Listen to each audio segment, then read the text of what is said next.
Victor Hale did not believe in keeping old things alive. Not buildings. Not leases. Not people who could no longer pay what the market demanded. At 8:42 on a rainy Thursday night, he stood alone in the fourth-floor hallway of the Ashford Building, one hand pressed to his chest, the other reaching toward the door of apartment 4B. The hallway light flickered above him. His phone had slipped from his hand and skidded beneath the radiator. On the door in front of him, half peeled from the wood, was an eviction notice with his own signature at the bottom. The apartment behind that door was empty. And the man who had lived there was gone.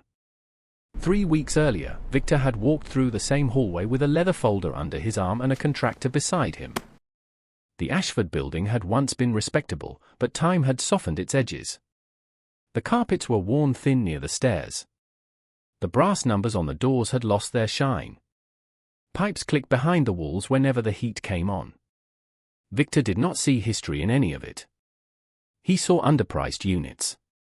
Fourth floor has the most upside, the contractor said, tapping his pen against the clipboard. Victor nodded toward 4B. That one first. The contractor glanced at the file. Long-term tenant. Daniel Reed. Rent-controlled extension. He's been here almost 20 years. That is the problem, Victor said. Daniel Reed opened the door before they knocked. He was in his late 60s, tall but slightly bent at the shoulders, wearing a grey cardigan over a faded blue shirt. A cloth grocery bag hung from one hand. His face was calm in a way that made Victor impatient. "Mr. Hale," Daniel said. Victor gave him a practiced smile. "Mr. Reed. We need to discuss the new lease terms." Daniel looked from Victor to the contractor, then back to the folder. "I received the letter. The adjustment is standard for the area. It is almost double." Victor did not answer right away. He glanced past Daniel into the apartment. It was neat, modest, and old-fashioned. A wooden table near the window. A narrow bookcase. A framed certificate hanging beside the kitchen doorway, partly hidden in shadow. Daniel noticed Victor looking. "I can manage an increase," Daniel said, "but not that one. I only need a little time." Victor closed the folder. "Time is expensive, Mr. Reed." Daniel lowered the grocery bag to the floor. His hands were steady. Not pleading. Not angry. Just tired. "I worked in this city for 37 years, Daniel said. This building is the last place that still feels familiar." Victor's smile thinned. Familiarity does not pay maintenance. 2 days later, the notice went up. Maya Torres, Victor's property manager, found him in the lobby afterward. She was younger than him by 20 years, sharp-eyed, practical, and usually careful with her opinions. That morning, she was not careful. "You know he has nowhere arranged yet," she said. Victor signed another envelope without looking up. Then he should have arranged something. He helped Mrs. Alvarez last winter when she fell on the stairs. He is a tenant, Maya. Not a saint. She held her breath, then pointed toward the ceiling. The fourth-floor lights are still shorting. The camera near the elevator is dead again. "Next month," Victor said. "You said that last month. And this month I am removing dead weight." Maya stared at him for a moment, as if she had heard something worse than bad business. Then she walked away. Inside 4B, Daniel packed slowly. He wrapped dishes in newspaper. Folded shirts into a suitcase. Took down photographs from the wall without looking at them for long. The last thing he removed was the framed certificate near the kitchen. It was old, the paper slightly yellowed, the lettering formal and faded. Medical Board of New York. Daniel A. Reed, M.D.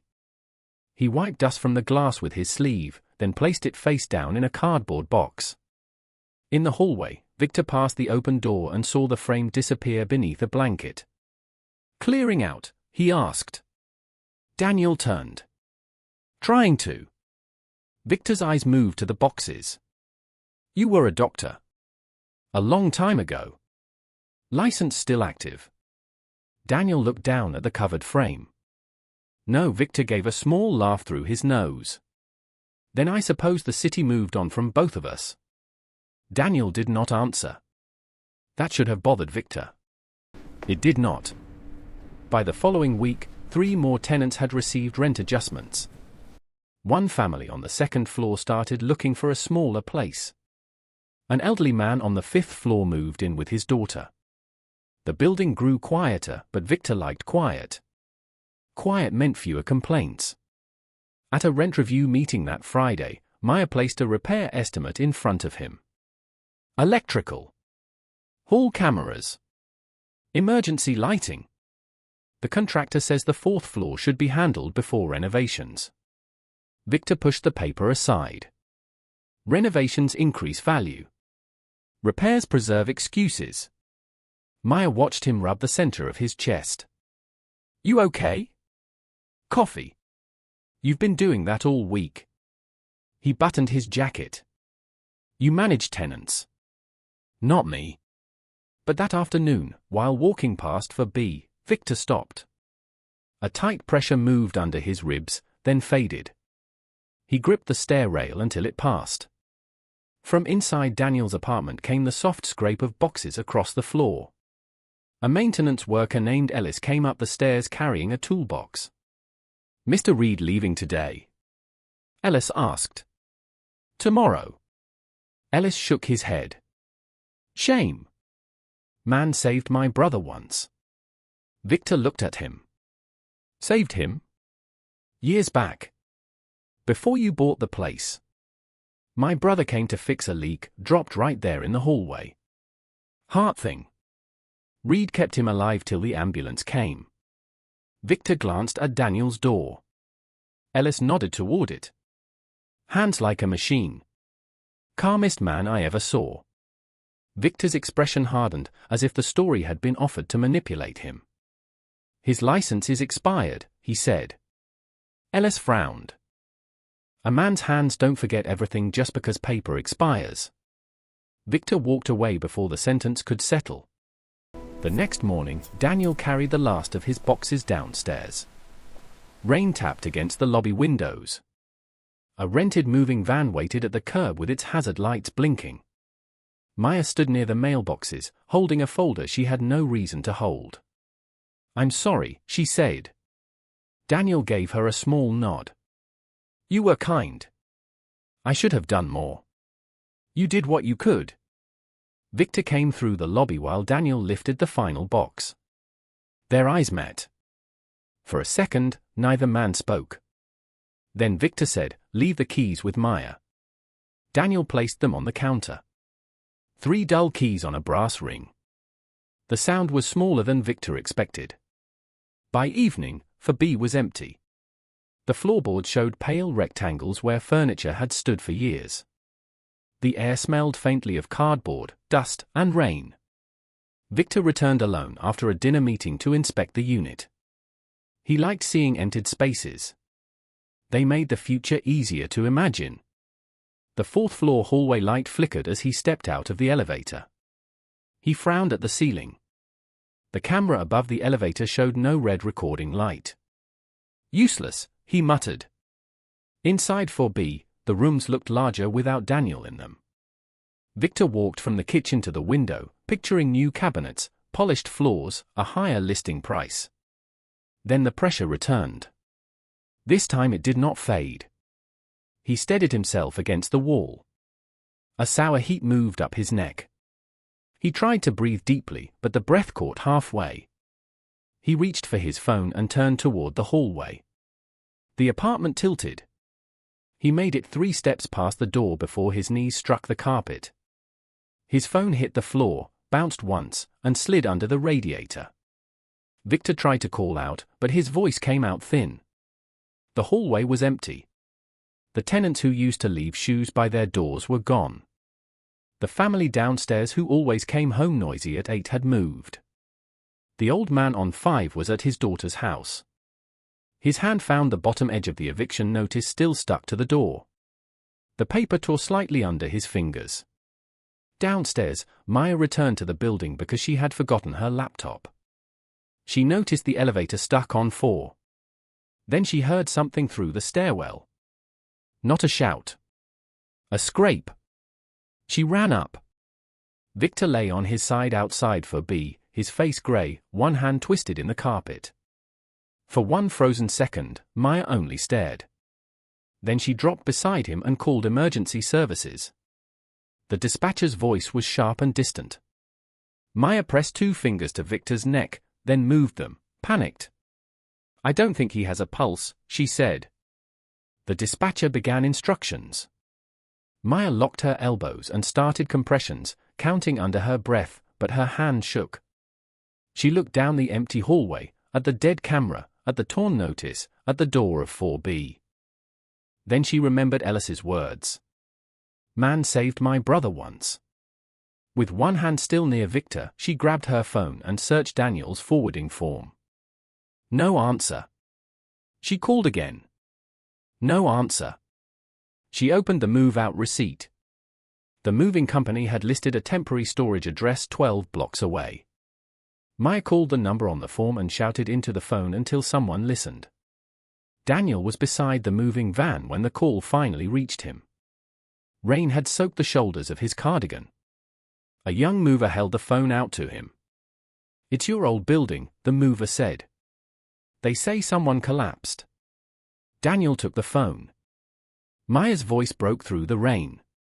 "It's Mr. Hale." "No pulse." "I'm doing compressions, but I don't know if I'm doing it right." Daniel closed his eyes. The mover waited. "So?"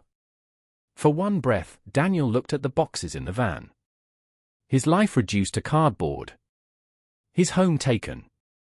His dignity folded and carried out under someone else's deadline. Then he handed the phone back. "Drive me there," he said. When Daniel reached the 4th floor, Maya was still pressing down on Victor's chest, crying silently from effort. Daniel dropped to his knees beside her. "Move with me," he said. His voice was calm. Not warm. Not forgiving. Calm. He checked Victor's airway, adjusted the position of his head, and placed his hands at the center of Victor's chest. The old rhythm returned through his arms. Measured. Firm. Relentless.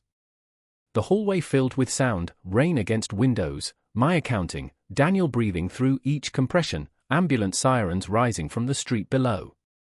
Victor's eyes opened once, unfocused.